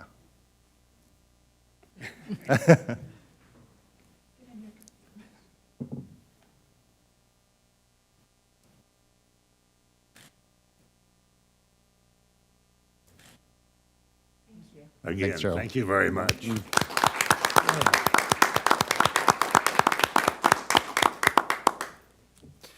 Next item, Chairman, is something not quite as exciting to report on, estimated tax notices. On or before August 10th, we will be sending out approximately 220,000 estimated tax notices to property owners in Johnson County. Those notices will include information about each property's value and current year tax estimates compared to the prior year's taxes. These notices will include a revenue neutral rate, an issue we've talked about previously, for each taxing subdivision or authority, as well as public hearing information if that subdivision or authority intends to exceed their revenue neutral rate. It is important to note the notice is for informational purposes only. It is not a tax bill and should not be paid. I believe we've attached a copy of one of those to your information for today. You might notice in two places I note we have put in bold print, this is not a bill, do not pay. Thank you very much. Yes, we are concerned that we'll start receiving property tax payments that do not equal what their ultimate bill will be. Amy Meeker-Berg, I see, is here with us today and would, I'm sure, be happy to answer any questions anyone might have on that issue. Question? Ms. Hanslick? Yes, thank you. I appreciate that the information indicates that the estimated tax notice will include not only the county's estimated tax, but all the other taxing jurisdictions. And I feel like it can't be said enough that even though the county collects all of the property taxes for all the jurisdictions, those do not all go to the county. I've had many, many conversations with residents explaining that to them, that in actuality, the county parks and libraries portion of the average tax bill is only about 20%. And so even if we eliminated that and had no taxes for the county library or parks, there would still be 80% of your tax bill remaining. So I think it's really important for people to understand that, and I hope it looks like it'll be clear on that notice. Yes, thank you. Thank you for that comment, Commissioner. And as a reminder, the legislation did require one consolidated notice for all taxing jurisdictions authorities. Thank you. Ms. O'Hara? Thank you. That was going to be my comment, that this, as I understand it, that this is all of the taxing jurisdictions which exceeded the revenue neutral. I had some people question that as far as if that adhered to state legislation, but obviously you have double-checked that, and it does. The other comment is that it depends on where you live as far as a percentage of your tax bill. If you're in Overland Park, and if you're in the Shawnee Mission School District, it's approximately 25% of your tax bill. So it just depends on where your residence is. And I think that people are going to be dismayed at receiving these notices, I don't blame them. This is serious. In my district, Spring Hill's average increase of valuation is 20%. This is really serious, and it just doesn't seem like this board has taken it nearly as serious as it should be. Thank you. Thank you. Well, I think it's important to indicate that this is an estimate, and I think every taxing jurisdiction in the county, including county government, we have been very diligent. I'm not going into a long explanation of our approach for the last 12 or 14 years, but there have been deliberate and decisions made based upon the information that's presented during the public hearings, as well as the information contained in the budget process. So it is always a top priority to evaluate that. Ms. O'Hara? Thank you, Mr. Chairman. I just want to remind the public that in 2013, our overall budget was $815 million, and the proposed budget for 2023 is $1.651 billion, which is more than twice what it was in 2013. We have not done a good enough job in managing our funds. Are we sure of that number? Anyway. Yes, right. I have triple checked it. Did you? Okay. All right. Well, we'll triple check it again. Ms. Hanslick? Thank you. I appreciate that. I just want to reiterate again the importance of people looking carefully at their tax bill and this tax notice. I'll give as an example, I had someone, resident call me about a year ago who was very concerned that their tax bill had doubled and was very unhappy and angry at the county. But when we really went through the tax bill, come to find out that actually this person had been in arrears on their wastewater payment, and it had been added to their tax bill, which made it look like their taxes had doubled, which they had not. So please look at those notices very carefully before you make any judgments. Look at what each of those line items are, and if you don't know what they are, call the county and get an explanation. Thank you. Anything else, Mr. Chair. Mr. Myers? Thank you, Chair. I usually keep my mouth shut, but I have to respond. I have a real problem with someone speaking on my behalf about my seriousness of what I put in on this commission, and especially towards our budget process. I take all of this information very seriously. I take my job seriously of being a representative of this commission, and I don't want someone speaking on my behalf on my seriousness that I take in this position. Thank you. Any other comments, Mr. Thompson? Excuse me, Ms. Allenbrand? Thank you, Mr. Chair. I appreciate your comments, Commissioner Myers, because I think we all take it very seriously up here, and I appreciate that, and I just want to say that. Thank you. Anything else, Mr. Thompson? Yeah, a couple items real quick. And first, thank you, Amy, for being here, and thank you for the work you and your staff have done to make sure we're in compliance with this new piece of legislation. Appreciate that. Quickly, Mr. Chairman, next item is a notice of appointment of our County Communications Center Facility Director. Our current agreement for the CCC requires the county manager to appoint a facility director. This is notification that effective August 6th, Paul Davis will be appointed to serve as the facility director for the County Communications Center, and a memo to that effect is attached. Mr. Chairman, I might take just a quick moment to note why this is occurring now. Ellen Wernicke, whom many of you recall is our former director of the Emergency Management and Communications Center, is leaving Johnson County employment at the end of tomorrow. So with her departure, we need to appoint a replacement as facility director.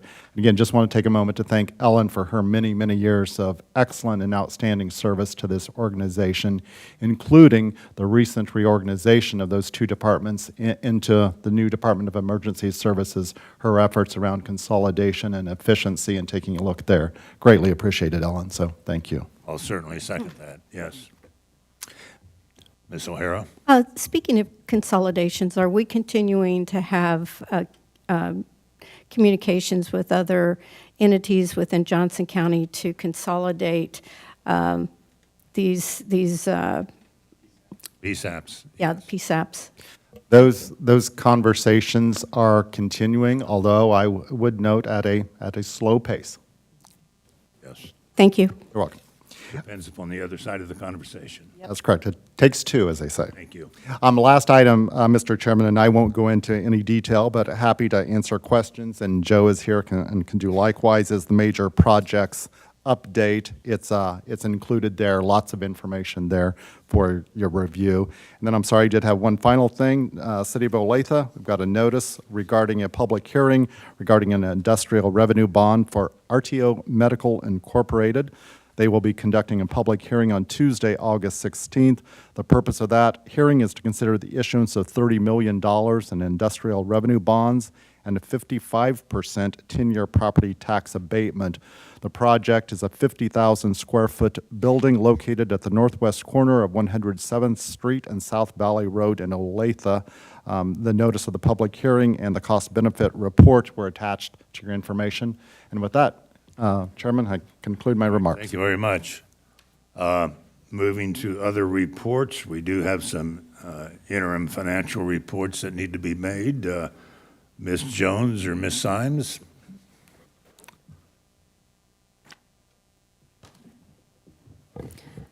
Good afternoon or good morning. Robin Symes with Budget Financial Planning. Becky Jones also is here from Financial Management and Administration. I will go through a few items and then turn it over her to finish it up. The first thing I'd like to discuss is just the general fund performance. As you'll note here, we just look at our major revenue sources for the general fund for 2022 through June, just to see how we are doing. Sales tax and use tax continue to do well. We're at $3.32 million over 2021 for sales tax and $2.48 million for use tax. Interest and charges on delinquent taxes are approximately $750,000 above the prior year. Excuse me. And then motor vehicle taxes are about even or about $200,000 below. Recording fees, that's where we're seeing the biggest impact. Obviously, that's due to the rise in interest rates. So there's fewer refinances. So we did expect that starting the beginning of this year for that to go down. And so overall, from 22 to 21, we have about $4.6 million additional revenue compared to the prior year. Now, we'd like to always look at our actuals compared to budget because that doesn't always coincide with just looking from year to year. So interest and charges on delinquent taxes, the target is pretty volatile. Again, it depends on interest rates and delinquencies that we have. We're about 70% of our total budget for this year. Recording fees, we're actually at 40% when we are usually at 54%. Again, that's due to the interest rates. However, during the budget process, we do look at our current year revenues and we do reestimate those. So for 2022, we did look at that and seeing the rise in interest rates, we did lower that reestimate from $8 million to $6 million. So when we take that into account, we're actually at about 53%, which is close to our target. So going forward with our financial projections, we are in line. For use tax, we're at 75% of our budget, which we're usually at 50%. Again, though, seeing the continued increase in sales tax and use tax revenue, we did reestimate those. Once you take that reestimate into account, we're at about 54%, which is again in line with our targeted percentages. For sales tax, we're at $30 million, which is 54%.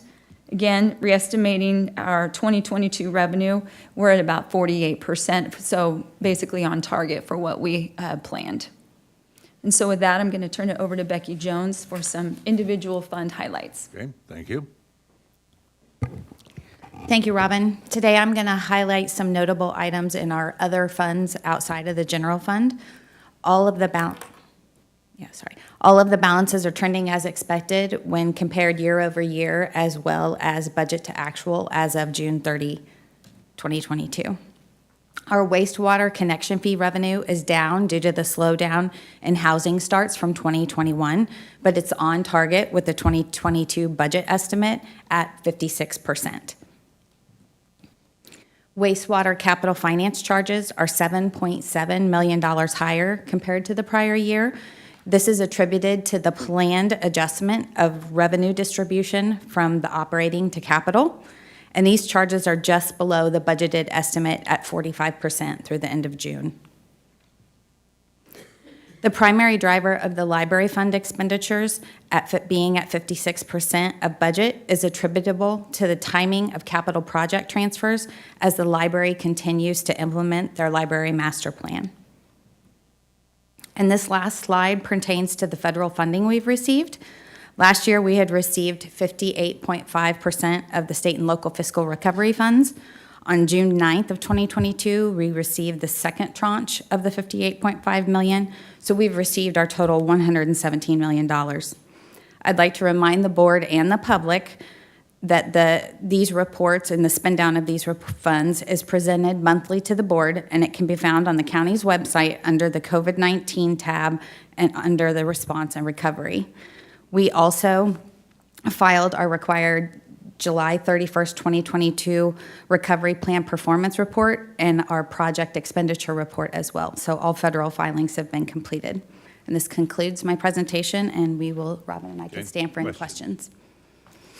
Ms. O'Hara. Thank you, Mr. Chairman. So I know that the library and its master plan, and I've spoken about this several times, that they are planning on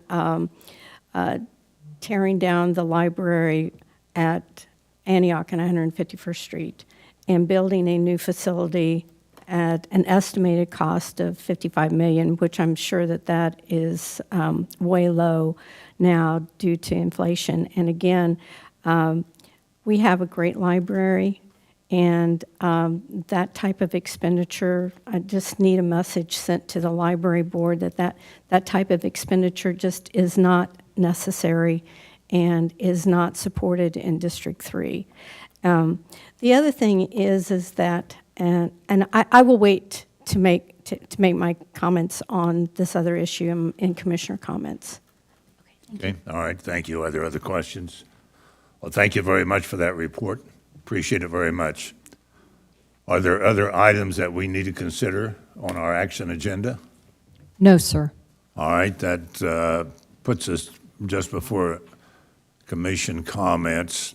We do have a request for an executive session of 30 minutes, and I'm going to open this to some discussion. We're at about 11:30, not quite, and I'm going to suggest that we do the executive session following this meeting, and then probably we need to adjourn for lunch and then come back for the PBC and the agenda review. Any comments on that? Sounds good. Okay, so let's, I'll ask for a motion for the executive session. It's about 11:26. Maybe we start at, 11:35? And for 30 minutes, and then reconvene for any action or adjournment.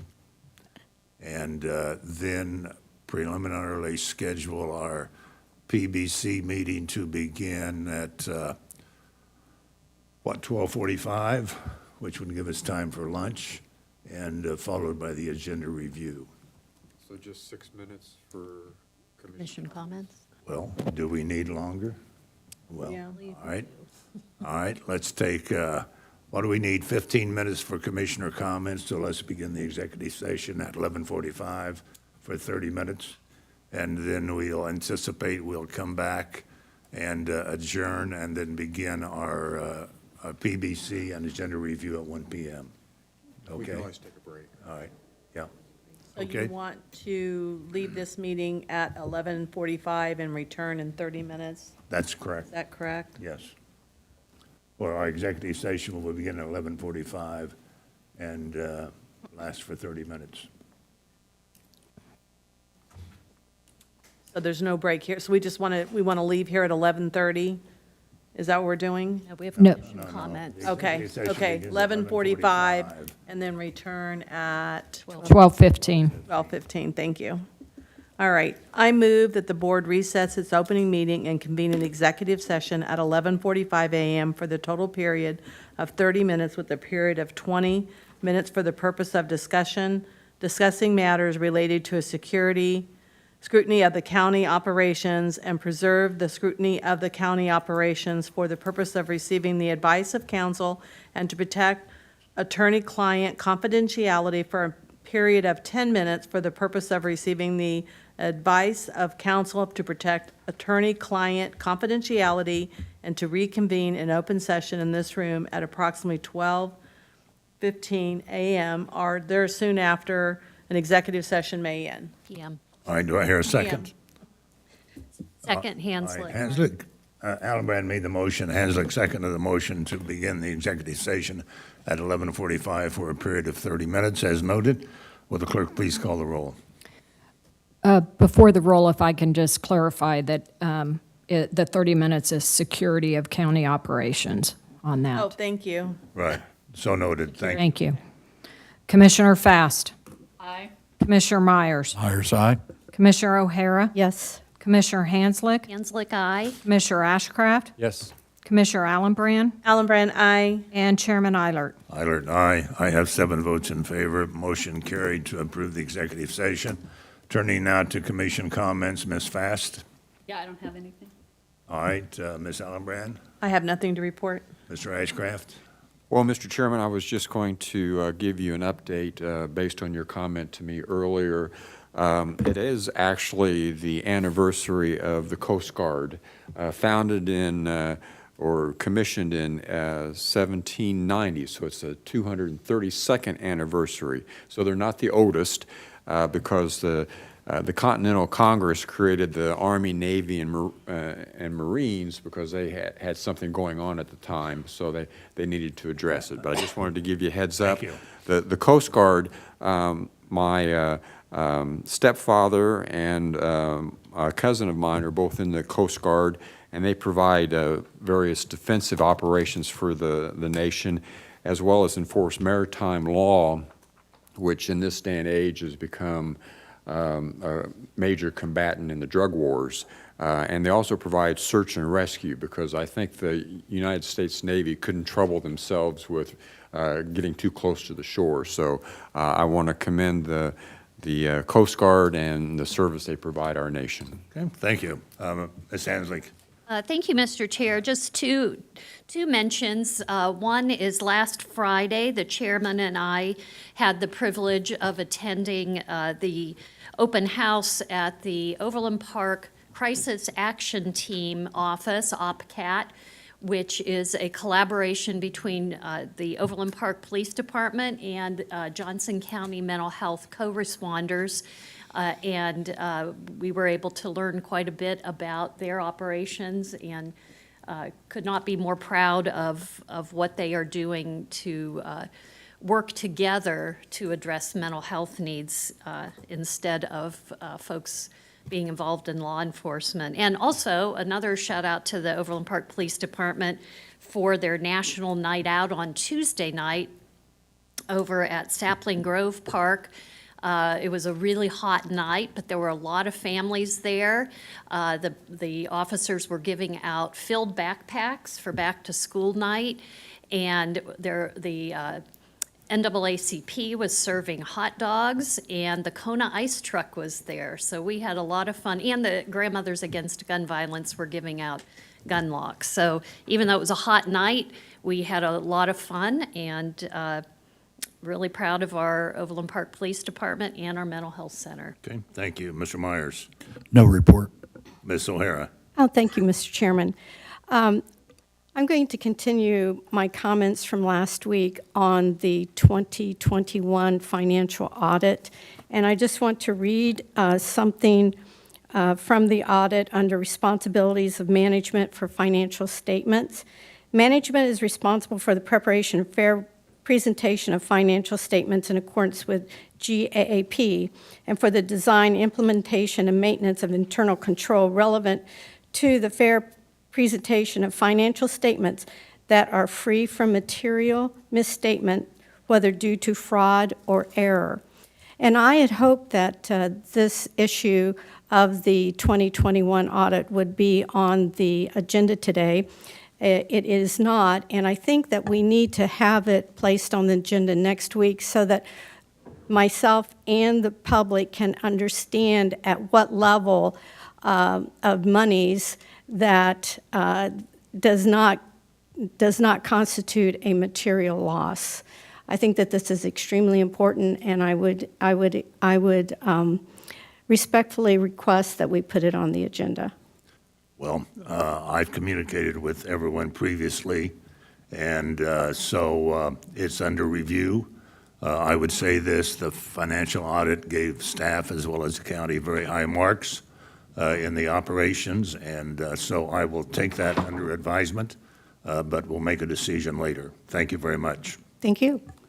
A couple of items. We do have a vote canvass, which will begin on the 9th. However, I think there was information released this morning by the Secretary of State's office. There is one statewide office treasurer, which is very, very close and may require additional auditing of voter records. And we have somewhere around 5 or 6 provisional ballots that need to be reviewed. So for those who will be attending that vote canvass, the only clarity I can say is that we will have a meeting on the 9th, but we may have to adjourn for a period, an extended period of time to complete the audit that's required and the review of the provisional ballot. So that's the only specificity I can raise at this point in time. Chair. Billy Batson. Chair, it's actually, the vote canvass is scheduled to start on Wednesday, the 10th, The at 10th, 9 okay, a.m. I'm sorry. Yes, on Wednesday. Wednesday, okay. Yes. But again, that may turn out to be a very short meeting, just simply because we have to activate the canvas. And then at that time, there will be a determination of when the actual canvas will continue. So for those who are in attendance, beware of that need for flexibility. So with that, we are adjourned from our regular business session, and our executive session will begin at 11:45 in the conference room. Thank you all very much. Thank you, Mr. Chair.